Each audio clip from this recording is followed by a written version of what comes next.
Pithapuram MLA గారు తాలూకాని జాగ్రత్త, చెడ్డ పేరు తీసుకురాకండి. పోలీస్ అధికారులు ఆర్టీఓ అధికారులు ఆపి మీ నెంబర్ ప్లేట్ ఏదంటే మా పిఠాపురం తాలూకా అని చెప్పకుండా కొడతారు, నన్ను తిడతారు.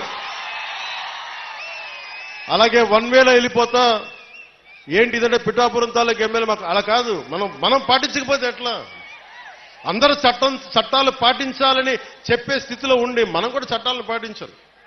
మీరు సరదాగా హుషారుగా చేయండి. అప్పుడప్పుడు కావాలంటే నాకు 2 ఎకరాల స్థలం ఉంది కదా, అక్కడ వచ్చి మీరు కావాలంటే బైక్ వేసుకుని తిరగండి. కావాలంటే మీకు కావాలి ఒక మడ్ రేస్ పెడతాను, అక్కడ ఓ బైక్ రేస్ పెడతాం. మీరు కొంచెం అక్కడ ఆడుకుని దెబ్బలు తగలకుండా హెల్మెట్లు బాడీ ఆర్మర్ ఇచ్చి మీరు తిరగండి. మీరు బాగుండాలనే కదా మేము అందరం చేసేది. సో మీరు ఆరోగ్యంగా ఆయురారోగ్యాలతో ఉండాలి. మీరందరూ